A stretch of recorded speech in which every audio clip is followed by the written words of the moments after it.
Hey everyone, this is Leanne from Of Love and Shiplap and the founder of Sublimation graphics and tutorials here on Facebook. If you're joining us on YouTube, please be sure to come join our Facebook group where all of our videos air live before they're added to our YouTube channel unedited. And of course, if you're catching us live on Facebook, don't forget to subscribe to our YouTube channel. Those links are in the video description depending on where you're watching.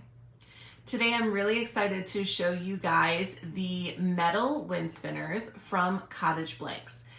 Cottage Blanks offers a variety of metal art pieces, from wind spinners to ornaments to lawn stakes or garden stakes, whatever you want to call them, to door hangers that are all made from nice high quality metal and are manufactured here in the United States. These are so cool, and they have all these different ones that have, dragonflies and butterflies and hearts and different kinds of shapes in the center. They have tons of different cutouts available, so I really encourage you to check out their website. While you're shopping, if you use the code SUBTHAT, you can save 10% on your order.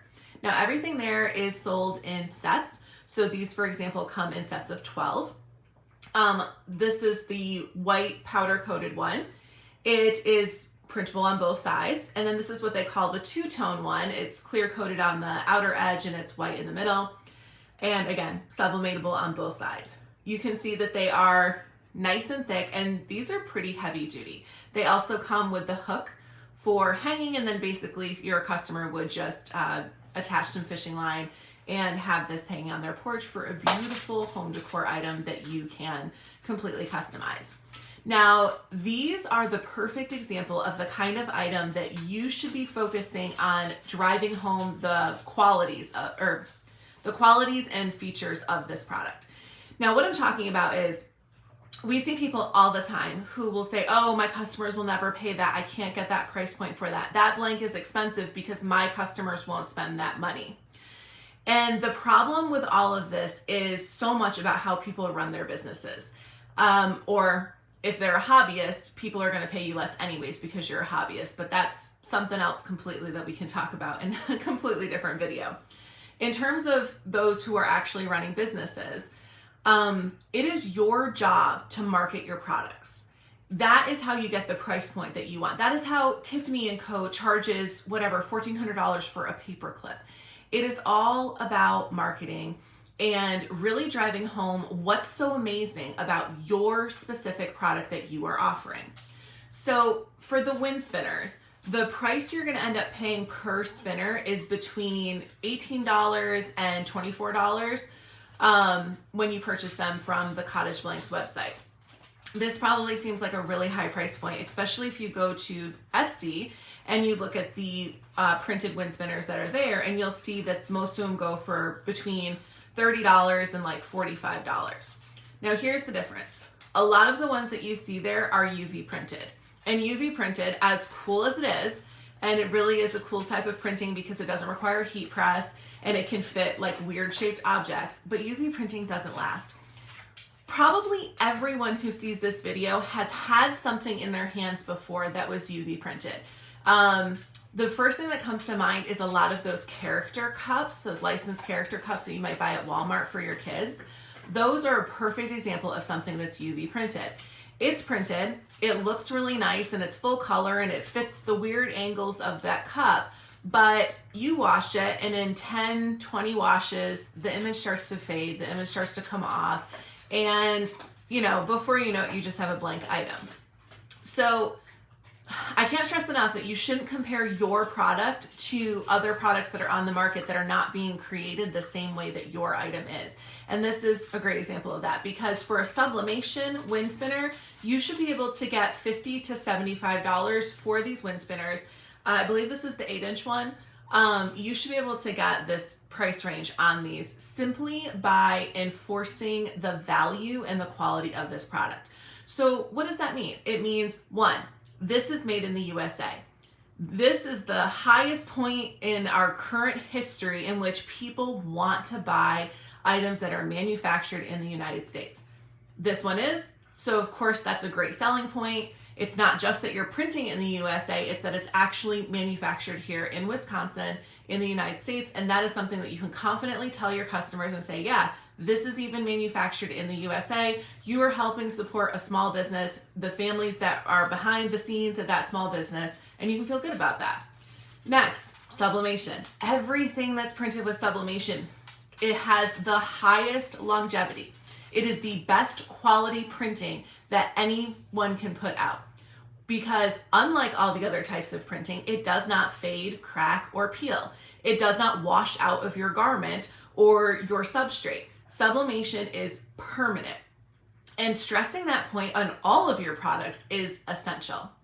Now, of course, the number one way to get the highest price point is to always offer something personalized. And today I'm going to be doing a quick design for my grandfather for his birthday.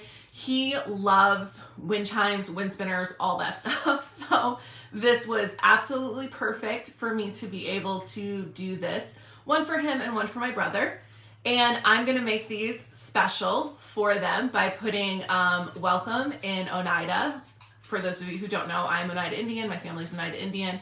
My grandfather loves to have Oneida words on everything. So it's just like a really nice special touch that I can do. And things like that are easy ways for you to think about personalizing items, you know, whether it is using someone's native language and including that on it, whether it's offering their name personalized on it, you know, or even if they want something else written on it. But offering that kind of customization is how you can get the highest price point of these. So I think I mentioned, but they have ornaments, wind spinners, yard stakes, door hangers, and possibly some other things.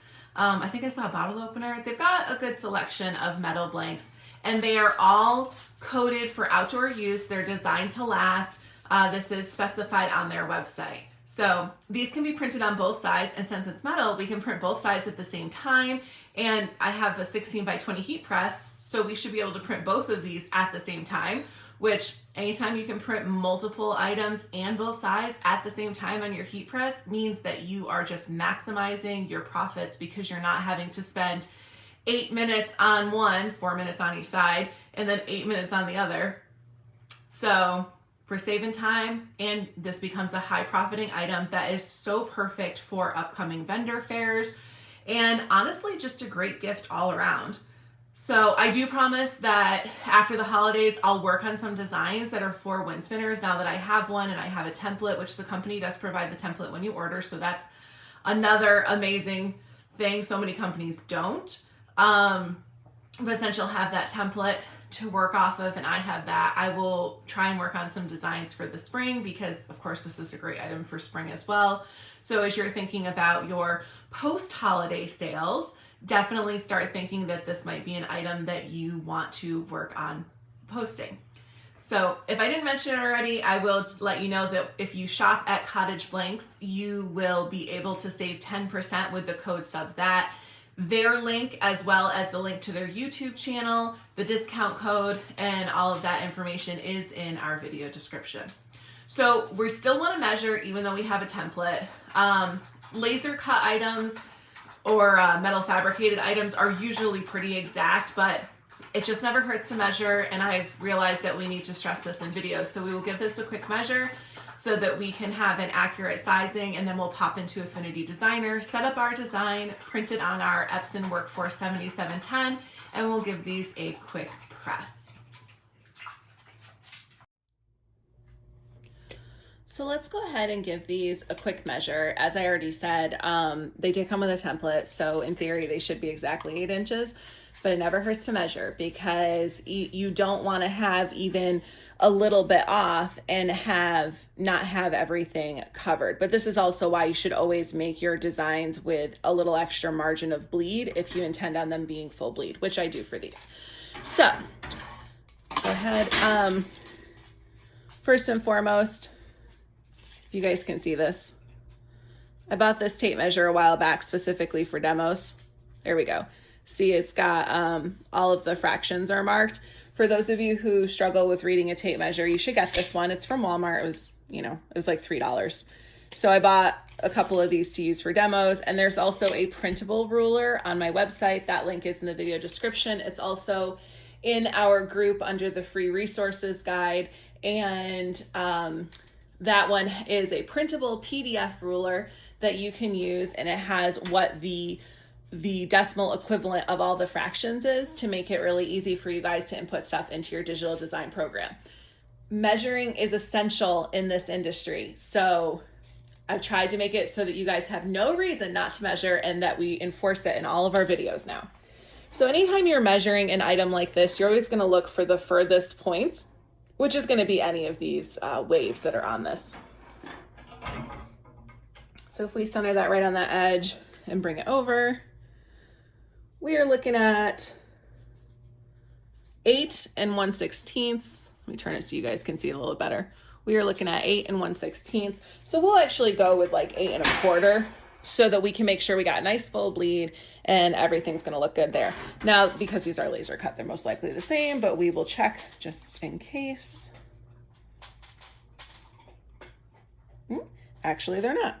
So if you look at this one, we are right on the 8-inch line. And the difference between this one and the white one is honestly probably just the powder coat adding that extra 1/16 to the edge. But we know we're going to do 8 1/4 for our measurements for both, so that we have a good little safe border to center our wind spinners on and get our designs together. So let's pop over to Affinity Designer and get that going. I'm going to be setting up our design today in Affinity Designer on my Windows laptop. If you're using the Mac version, the steps are pretty much the same and your interface should look the same as well. Keep in mind that I've taken a few steps to customize my interface, such as putting my these panels over here on the side. You cannot dock panels in the Mac version of Affinity Designer, but you can have them floating on the side of your workspace. If you are interested in learning everything there is to know about Affinity Designer so that you can create all of your own designs and feel completely confident using the software, then be sure to check out the Affinity Designer Digital Graphic Design Masterclass for Sublimation that we have created. This is a 100-hour video course specifically tailored for our industry. It is incredibly in-depth and will teach you everything that you could possibly need to know, from understanding the lingo to how to use all of the different tools and features of the software, to how to prepare your artwork for selling on both physical goods and on in digital format. So it's truly the only course of its kind. And if you use the group discount code SUBTHAT, you can save $30 on the cost of that video course. So let's go ahead and get started. I'm going to set up my design first, and then I will export it and import it onto my page to print. So we'll start by going to File and Open.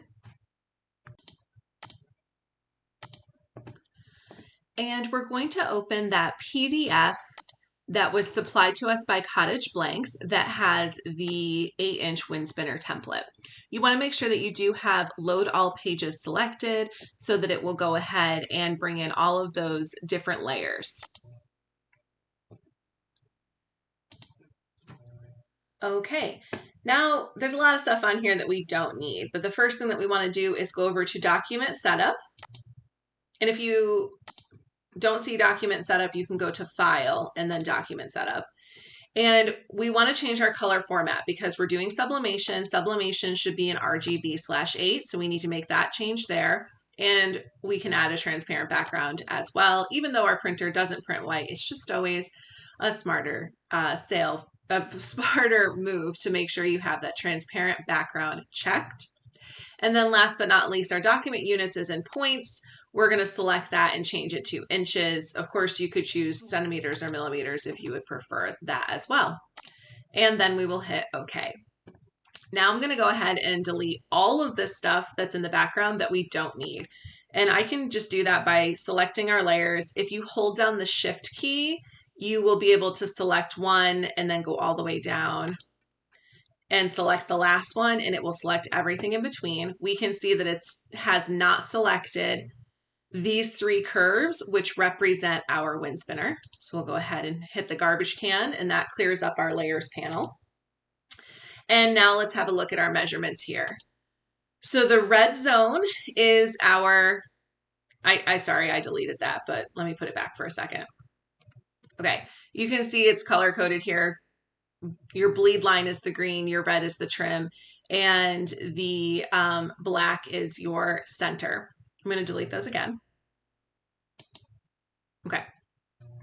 So we want to make sure that we are filling all the way out to the green edge, but the most important parts of our design should not extend past the red. Now, when we click on our red, we can look down here under the transform panel, and we see that this is set to 8 inches by 8 inches. And if we click on the green layer, it's 8.5 by 8.5. So this is already set for us. I said 8.25, but 8.5 is perfectly fine. What's most important is that we have the bleed all the way out so we can make sure we get our full coverage on our design, and it's easy to line up our design with our WindSpinner. Now what we want to do is import the images that we're going to be using for our WindSpinner. So if you already had a design, you would just import it, size it, and you'd be ready to go. But since I'm making a design, we're going to just import our graphics and make some edits that way. So we'll go to File and then Place. And I'm going to choose this turtle JPEG that I licensed off of Adobe Stock. When you see that little down arrow with the portal, you will click and drag to resize that to the size that you would like it. Now you'll notice up here in my context toolbar area that it shows me that this is an image format in the parentheses. We want to make changes to this that require it to be in the pixel format so that we can use the pixel persona photo editing tools. To achieve this, all we have to do is, with that layer selected, right click on it and select rasterize. And now you see that it says it's a pixel layer. We will click over to our pixel persona, which is the persona icon up here that has the little squares. And I want to remove that white background first. So I'm going to click on select sampled color, select that white background. I'm not trying to remove the little bubbles and things like that. So you can adjust your tolerance slider here based on what you're trying to remove. So if I go up a little bit, it's going to bring it in more around that blue, which I do want that. But then see how it's trying to take out the area here? I don't want that. So we'll decrease it back down to the 15%, and we will just work around the other layers with some other editing. So once you get it to when you see the marching ants around all the areas that you want, you're going to hit apply. And then you can hit the delete key on your keyboard or the backspace if you're using a Windows computer, but I understand this doesn't work on a Mac.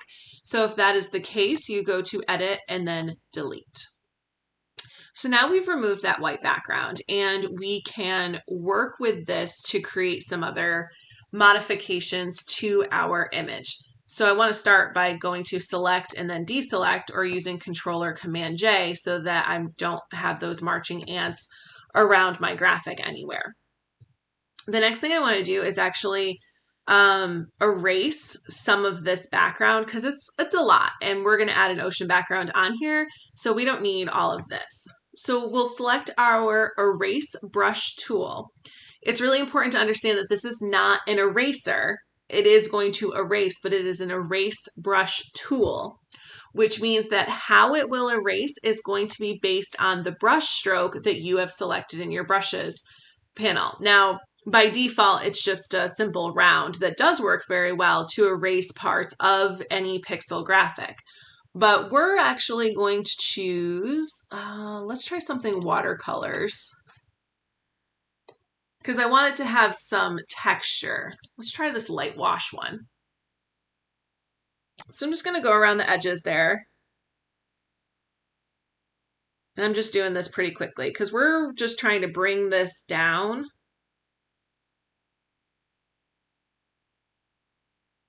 So that it will blend a little bit better with the background that we're going to add here. And you can see that red is starting to shine through from our curves there. We're being careful not to erase our turtle.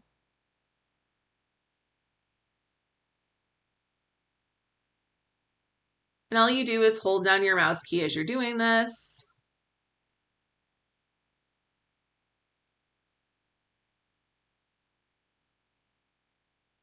All right. Now I'm going to go to my Smudge Brush tool, and I'm going to kind of go over this and sort of blend out those hard edges.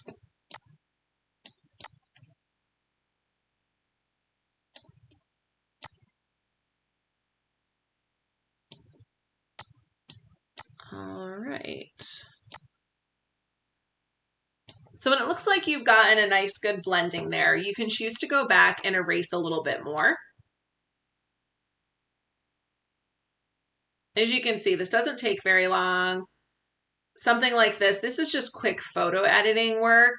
And that's one of the benefits of Affinity Designer is this easy photo editing option that it offers with the pixel persona. And of course, you can have all the photo editing features in Affinity Photo, which we'll start covering Affinity Photo in the new year.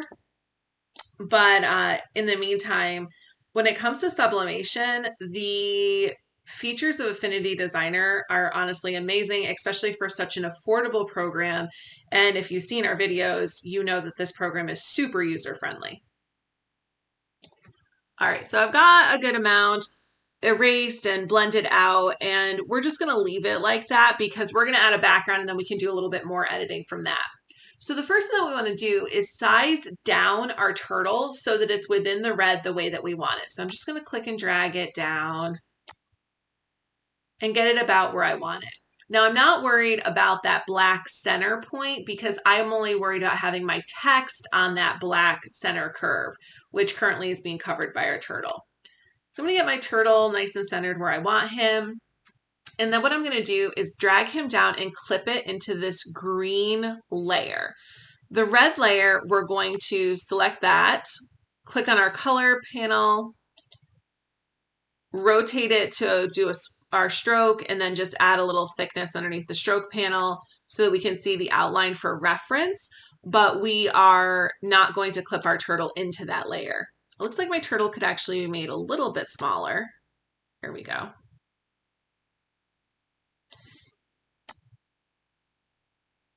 All right. And now I'm going to grab my turtle layer in my layers panel. Your layers panel might be down here. And I'm going to drag it into the name of that green layer. So now by default, it is in that green layer. And I'm going to also, where this curve is, I'm just going to uncheck that for the moment so that it's not hindering our view.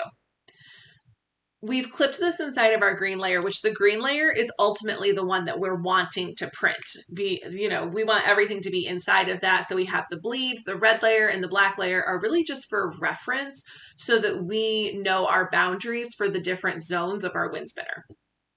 So let's go ahead and import a graphic. But before I do that, I want to come over here to my color tab and I want to turn this green one white. This is always a good idea because you don't want to accidentally miss some part of your design and end up with some weird green spot on your WindSpinner because you missed something. So we'll go ahead and go to File and then Place again. And I've downloaded some water texture packs from Creative Fabrica. Let's see how this one looks. Once again, you're going to click and drag to drag it over. And I'm going to grab this and clip it into that curve layer. Again, to clip in Affinity Designer is so easy. You just grab it, your layer, drag it into the name. And in this case, we actually want to drag it below the turtle. So you want to make sure, if you look at my layers panel where my cursor is right now, if you see this full length rectangle, you will see on the screen on your workspace that it is behind your layer. So we don't want that. If you drag it and it shows 3/4 underneath the turtle layer, it's going to clip this image into the shape of the turtle layer. So if you look at the document space right now, you can see that. That's not what we want. We want it to just be below that. So we're going to drag it so that it has the same length rectangle as our turtle layer. And don't worry, if you're new to Affinity Designer, it does take a few attempts to really get this right. So because we did all of that blending out work with our turtle layer, you can see that it definitely is looking better against our background. And we can continue to edit our turtle. We can do a little bit more blending, or we can just utilize some brushes to bring in a little bit of extra texture. And I think doing that is honestly going to work better. So what I'm going to do is select my Add Pixel Layer button, which is this one that looks like a checkerboard at the bottom of the Layers panel. I want it to be above my turtle, so that's perfect. I'm going to select my paintbrush tool, which is the paintbrush right here. I'm going to come over to my brushes panel, and I'm going to choose this texture pack that I love. It's from Frankentoon. It is linked in the video description for you. And if you are in the masterclass, you know that like I rave about this texture pack. It's called Nature Concepts. It has all of these really cool textures that are amazing for creating backgrounds and adding accents to your elements. And this is something that you do learn in the Affinity Designer masterclass. So I'm going to select Nature B because this one has the ocean element ones, and let's find it. We've got water highlights. That one's fire. Here we go, micro ocean. So I'm going to grab that micro ocean one. And I want the color to be this blue that we have over here. And let's see how that looks. All right, it's a little strong, so I'm just going to undo that. I'm going to make it bigger. Let's do 350 pixels. And I'm going to set the opacity to about 50%, and we'll see how that looks now. Oh, that's much better.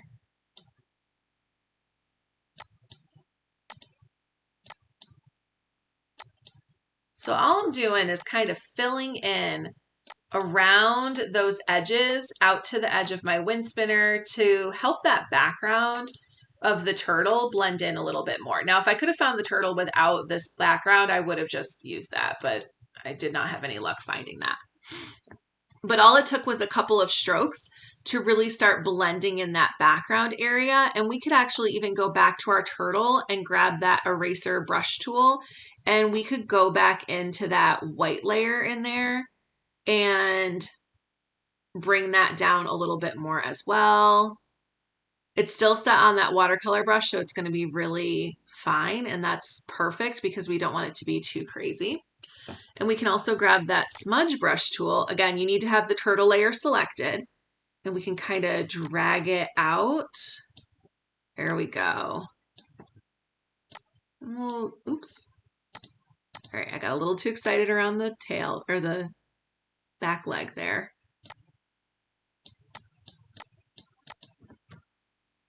Okay. This particular brush pack that I was just using has like little water foam too. This is one of my favorites. It also has this cascading water, so you could even like add some extra little splatters here. If we went to the white and went back up to my pixel layer that we've added there, I could even add a few more.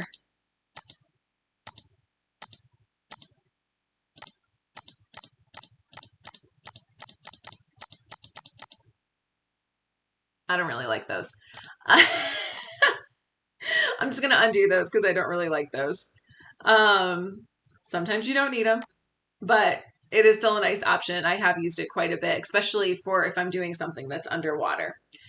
Now, the only other thing I want to add here is there is a brush stroke that is this one, this water highlights.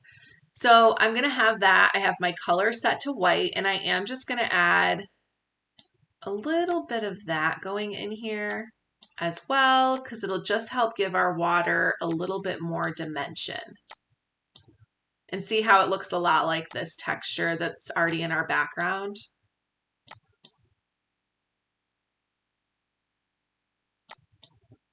And you can even do it softer. So if we do our opacity down to 50%, we can add a little bit more in here so that it looks more backgroundy. Backgroundy, a very official word. Okay, so I'm really happy with how this looks. The only thing I need to add here is some text. So I want my text to be within the black area so that it's not going to be hindered when we shape our WindSpinner. So I'm done with this red layer. I don't want that red outline to print, so I'm going to deselect that layer. We don't want that layer to print, okay? Now I'm going to come to my black layer. I'm going to reselect it, and I'm going to do the same thing that we did in the red. I'm going to hit that swap arrow button to give it the outline black, and I'm going to use my stroke and just increase it so I can actually see it. And I'll zoom in so you guys can see a little bit better. And now I'm going to click back over to the designer persona, which is that blue triangle, so that I can add my text. So in here, I just want this to say, hello in Oneida, that is pronounced Segule. And so I'm going to grab my artistic text tool over here where the A is. I will click and drag, and now I do actually need a special character, so I'm going to have to check Nexus font for this, but let's try finding a font first. Because I know I need a special character, it's going to be a little bit harder to find a really good license font. I'm probably going to need to stick with just like a system font because those typically already have the special characters that you need. The O in Segule has an accent mark over it. So I could just manually add it as well if there's a font that I just absolutely love. But let's just try Times New Roman. And I will shrink this down. I want it nice and centered there. So you see that I've got that green and red access line. These are your guidelines. These are turned on by turning on this magnet. So if I don't have the magnet selected, you won't see those. With it selected, you can, and then you just click this drop down to make sure all of your different guides are snapped there. I'm going to come over here to Nexus font, and I'm going to type in Times New Roman. I'm going to right click and I'm going to choose the character map. And as I mentioned, I'm looking for the O with the accent mark over it. This one, do they have a capital one? Yes, they do. Okay. It needs to be the accent that's going to the right. And I will hit select over that, hit copy, come back over here to Affinity Designer, select that O. And then when I hit Control V, it pastes it in place. You can't really see this. So let's change this font color to white.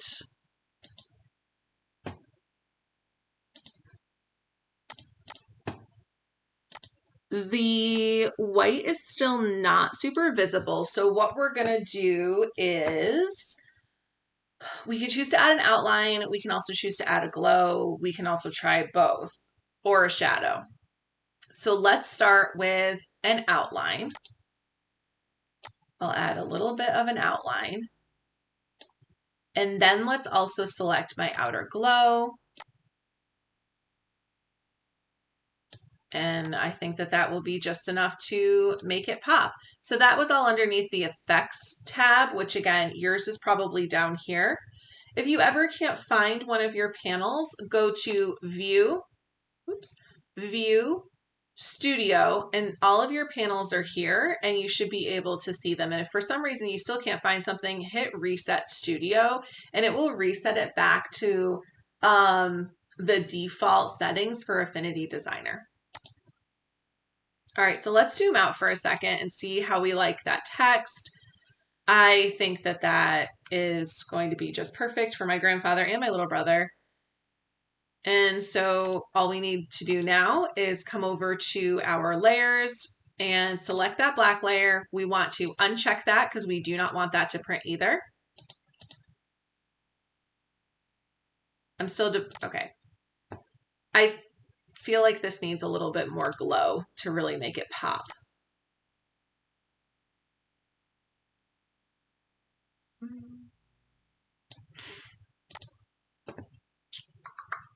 All right, one of my favorite little tricks is to select a layer. Well, no, we might just be able, let's switch our outline to white and let's switch our text to black. No, that's definitely not better. Sorry. Okay, back to our outline being black, and we don't want to stroke. Our fill being white. And now what I'm going to do is I'm going to add that outer glow back. But then I'm going to go to my layers and I'm going to duplicate it so that now the outer glow will be even more prominent. And I think that that will work a little bit better. It is a little trickier when you're using dark colors like this. You have to do something to offset it, whether it's a glow or an outline, a knockout. You could always put a banner there. Really, you got some options. But for this, I think that this will work best. I obviously don't want to put my text up here because if I do that, it's not going to be able to be read when we bend our WindSpinner the way that it needs. The only thing I do notice here is my bottom layer. I'm going to select that. I am going to decrease the radius of my glow a little bit so that it's not quite so in your face. There we go. I think we got some good balance. Probably as good as we're going to get with this particular project. Okay, so let's go ahead and export this. We want to select all of our layers, even the ones that are invisible. We'll just group them. And we want to export just our WindSpinner. You see it's got nice boundaries that are nice and tight to it. So we're going to go File, Export. Make sure we have our PNG selected. We're going to go down to the whole, where it says area, where it says whole document, and we're going to choose selection only. And then we'll just save this here.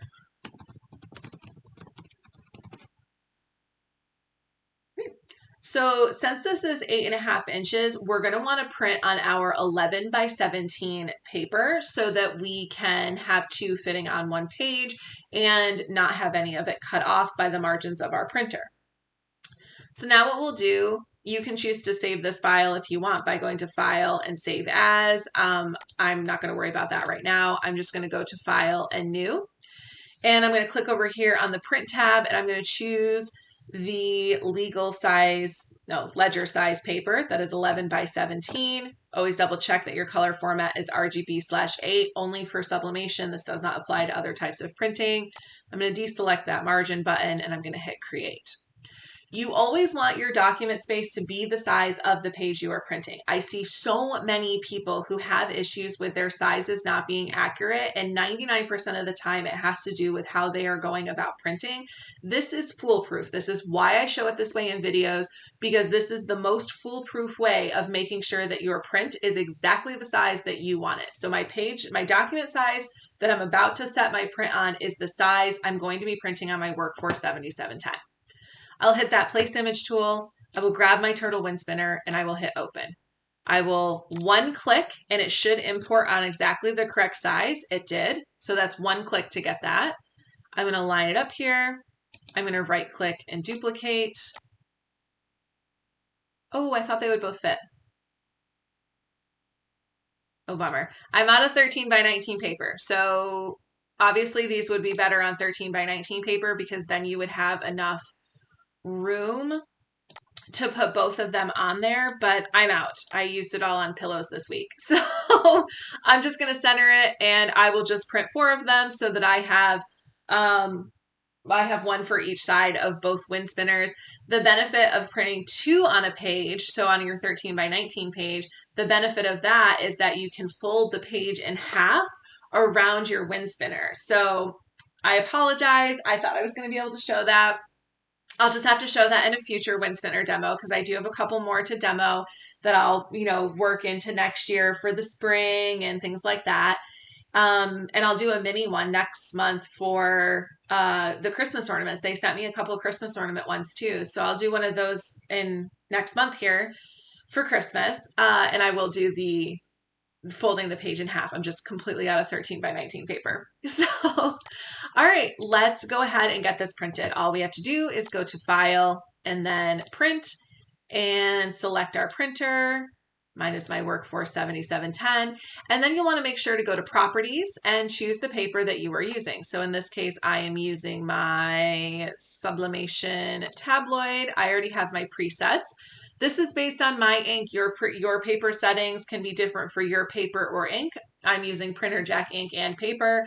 When you set all of your settings for that, you want to just make sure you have selected add remove presets, and you can, when you do that and set everything, you can have the option to save right here after you add a name.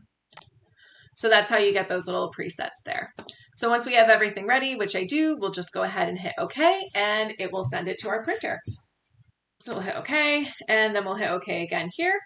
And let's get over to our heat press. Before we get our prints cut and I show you kind of an improv way when you don't have big enough paper to create that hinge effect so you're sure everything's lined up, I want to make sure I adjust my heat press for both the time, temperature, and pressure. So the recommended temperature and time is 385 degrees for 4 minutes. That's 240 seconds. My heat press is running hot. It's actually running about 15 degrees hotter than it should be. So I am actually, gonna set mine down to 370. I'll do 375. We'll just do a 10-degree difference. And for the time, I'm gonna do 20 seconds less because I am using high release paper from Printer Jack ink. So between that and the fact that my heat press is running hot, I'm gonna need a little bit less temperature and time. Keep in mind that the time and temperature that is recommended by a manufacturer is based on the equipment that they have and they test with.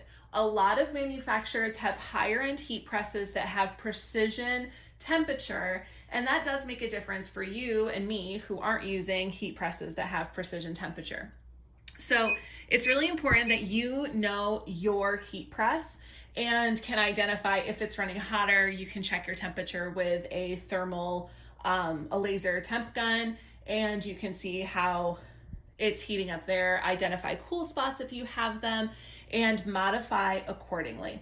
So because I know my heat press and the materials that I'm using, I have modified accordingly, but the recommended time and temperature from the manufacturer is 385 for 4 minutes. So make sure that you are in fact following that unless you have a reason to not be following that. For example, my heat press is running hot. Next, the pressure is recommended to be 8 to 9 PSI, which is firm pressure. Obviously, I don't have a digital pressure gauge on my EnduraPress SD20. So again, I will judge this accordingly. Now put on some heat gloves because when we put these on this is gonna get hot. But I'm gonna they both fit, right? Yeah. Put them both on there. And I wanna go ahead and adjust my pressure. Well, actually, I'm already on firm pressure, so that worked out well. But if I wasn't, I would adjust it. And you can figure out your pressure based on how much resistance you get from your handle going down. If this was really struggling to close, it would be way too tight. It goes down with some resistance, a reasonable amount of resistance. So that tells me that this is on firm. I know it looked like I was just struggling, but I'm not. It's because this handle has a spring action and the spring is like really strong. So we've got that all set up. These are obviously hot, so I'm gonna take them off really quick and we'll let them cool down for a minute while we get our transfer set up. So the first thing I wanna do is make sure that I put a piece of blowout paper on my heat press to protect the bottom, since we're gonna be putting a transfer on the top and on the bottom. And the only thing I'm gonna need for this little hack is some heat tape.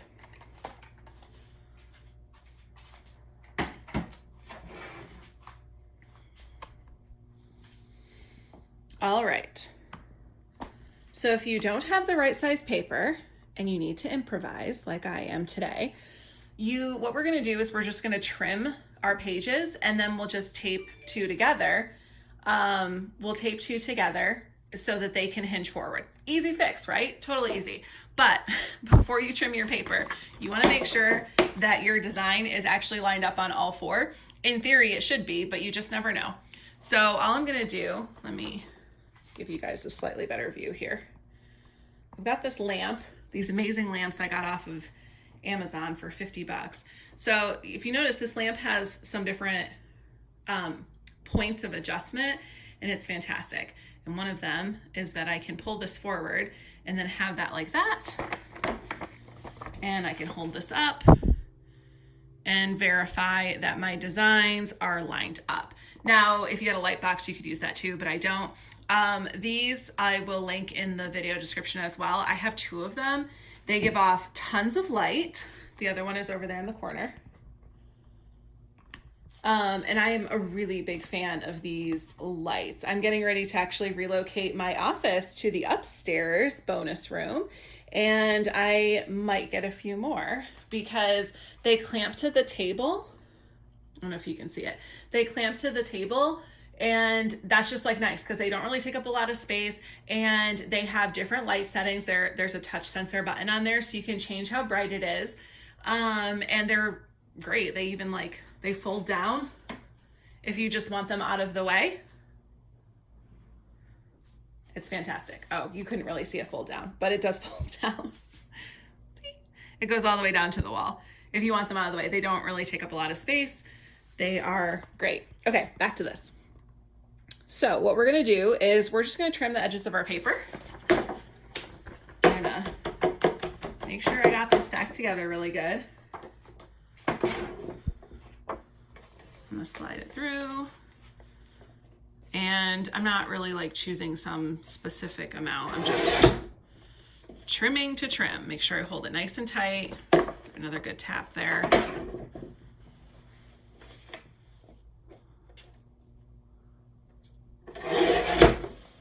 Okay, so let's get this out of the way.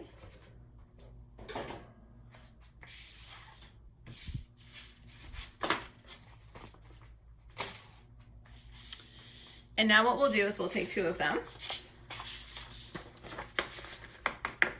We will stack them really good. Again, hold them up to the light.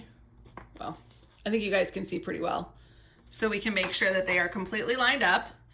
And then all we're gonna do is take some tape here, and we're just gonna apply a couple pieces. Again, triple check to make sure you've got it lined up. And then just put a piece of tape and put a couple pieces. We're just trying to create our own little hinge, basically.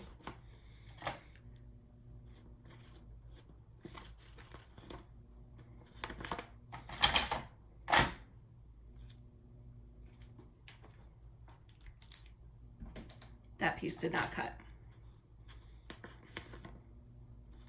Okay, so we've got our own little hinge now, and our WindSpinner will fit right in there. Those are almost cooled off too, so that should be fine by the time we get our second one. So once again, same thing. Face to face, tap them together, hold them up to the light to make sure that your designs are lined up. Always triple check that you have them lined up. Grab some paper, or grab some tape, Jesus. And then fold that under. Fold it around. We're making sure we hold this nice and tight so our pages do not get disheveled. This tape dispenser is from Amazon, by the way. It cuts the little tape into these little strips when you spin it. It's fantastic. I can't believe I didn't have one for so long. And then when I told you guys in the group, over 50 people were like, oh yeah, I have that. It was a very hurtful moment for me that so many of you kept this a secret. But it did come from Amazon. It's, there you go.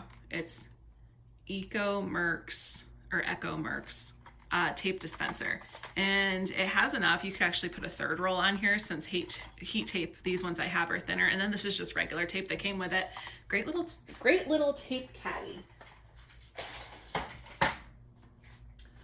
Okay, so now we can set these up here, or we can do it on our heat press. Because the heat press puts off a lot of heat, I'm just going to do it here. So we're going to go ahead and center this right on our template. We've got that nice border, which we should have. Remember that their template was 8.5 inches, so that's what we went with. That one's lined up perfectly. So we're just eyeballing it to make sure that we are centered. You could choose to keep that red line if you wanted and use that to make sure you have it perfectly centered. But keep in mind that we measured that white one, and that white one was 1/16 of an inch over. And if you kept that red line, which was set at 8 inches on your print, you would end up with that red line on your white one. So I never do that. I do it this way. I'm going to get this one in here as well. We're gonna get it nice and centered. All right, and once we're sure we're centered, we're just gonna sandwich it down, and we're gonna very carefully slide it forward using both hands so we're sandwiched together, okay? We don't wanna shift this. I'm gonna put it up on the heat press.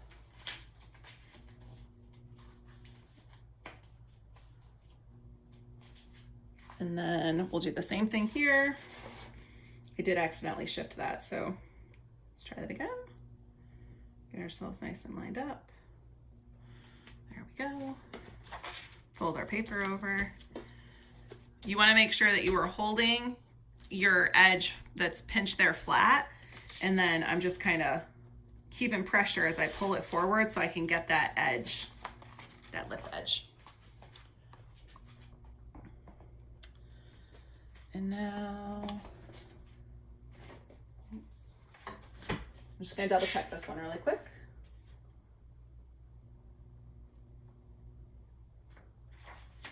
And we can actually double check this one as well.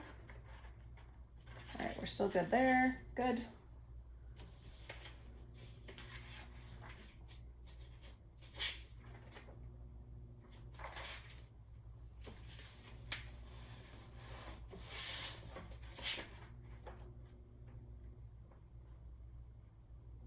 I keep thinking I'm moving this other one, but apparently I'm not. I'm just being paranoid. Okay. I'm gonna slide that one up in there as well. So we've got both of them on our heat press. We're gonna cover, sorry, you guys can't see. We're gonna cover with another sheet of blowout paper. And then again, we are pressing for 4 minutes, 240 seconds. Mine is set at 220 because my heat press is running hot. 385 degrees is the recommendation. 385 for 240 seconds. I have a lower temp and time because my heat press is running hot, and also because I'm using high release paper that actually takes about 20-30 seconds less. Let me take a little drink of water here. So I mentioned before that these WindSpinners are an item that you really want to push the value of. You want your customers to know that this is made in the USA. You want to know that it's made with a professional dye printing process that will not peel off or fade out. These are rated for outdoor use according to Cottage Blanks. Obviously, I haven't tested it, so I can't testify to that. But most items that are powder coated like this are UV coated as well, such as aluminum license plates. So it's very different than fabrics, which fabrics generally need to be coated for outdoor preservation. So just keep that in mind as well. These are selling points for this. And these are great items to have for really all year round. I mean, the holidays are coming up, so this is a great gift. I'm obviously giving one as a gift for my grandfather for his birthday, and then I do plan on giving the other one as a gift to my brother for Christmas. So 2 gifts right here that I was able to do from these WindSpinners. And they make just an item to push for your business, and especially if you're in the home decor market. So that's another factor into your business and selling. If you are scattered all over with your niche, then, or the types of products that you offer, I guess I should say, then you are doing your business a disservice, because your customers are not going to be able to be repeat buyers when you have a big variety of products. And some people think that like having more is better, but it's actually not.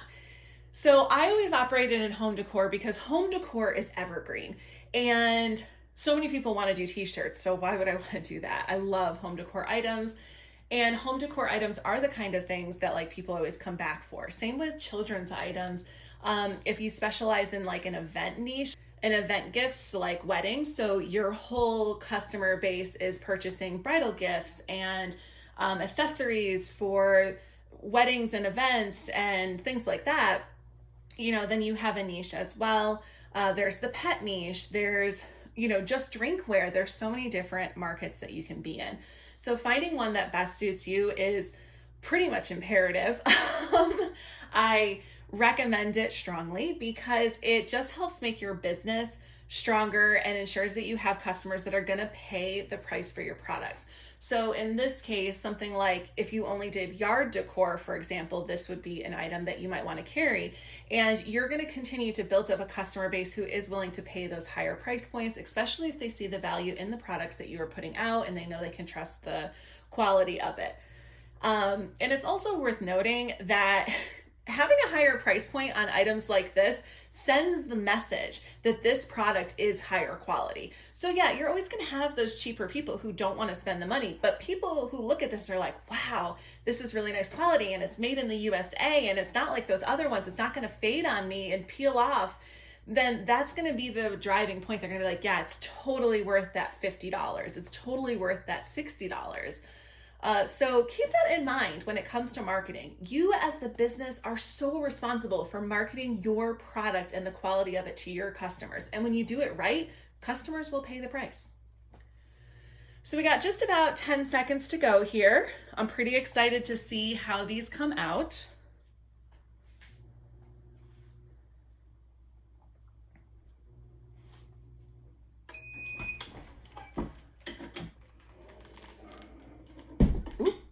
Hit the wall. All right. Go ahead and pull that up. Ooh, it looks so pretty. Oh my goodness. Okay, it's hot. Let me get it off the heat press so it can cool.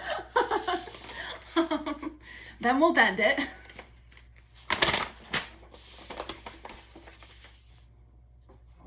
Okay. Oops, my paper stuck. All right, hot. Okay. So here's our WindSpinners right now. So keep in mind, this one was the one that was white coated. Let me see if I can lower you guys. There we go. The metal stuff does cool off pretty quickly. So this is the one that was white coated.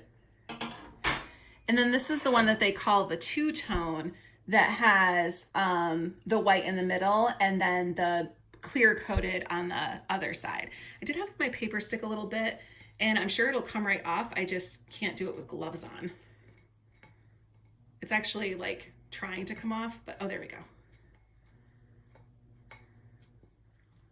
I'm not really sure why my paper's stuck, but there we go. Okay. So there's that. And now let's go ahead and bend them. They're still a little warm, so I'm going to keep my heat gloves on. And the way that you bend them, according to the video from Cottage Blanks, is you're going to focus on the center part and you're going to push in opposite directions. So I'm going to push this one back and this one forward. And then as you do that, as you focus on getting all of them, there we go. And then you can just kind of fix any more that you have to. I think I did good. It's a little hard to tell when you're on a video, quite honestly. There we go. That looks so pretty. Oh my goodness. Oh, I still got paper on there. Okay. I'll clean that paper off after it cools down. So let's do our other one. So once again, what we're going to do is we're pushing all of the ones on this side with most of our pressure on the centerpiece, and we're pushing the other side in the opposite direction. So pretty easy to bend these, like that took no effort at all. I think I just need to push that middle one a little bit more. And there we have it. Now they did come with hooks that I obviously did not put on here. Here they are. So they came with these little hooks. Oh, that's still hot. Still too hot to touch.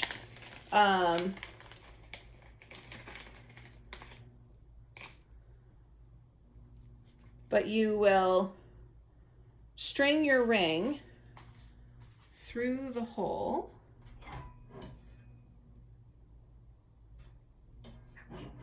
It's a little too hot for me to do it, but you will string the ring through the hole or I guess string the ring through the hole, and then it is ready to spin.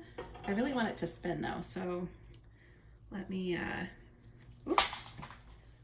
I'm gonna try, hopefully without burning my hand.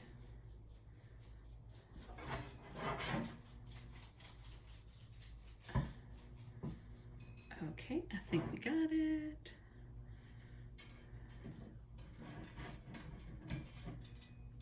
Okay, now it's cool to touch also. So there we have it. And it spins. I think we might be able to go a little bit more, but I think we have the right amount of twist based on the videos. So there is our WindSpinner. Yeah, these are really nice, you guys. I definitely recommend getting you some.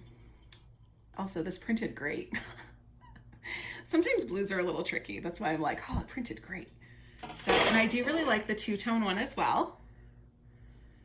The two-tone one's a little bit more rugged. I'll probably give that one to my little brother. Yeah.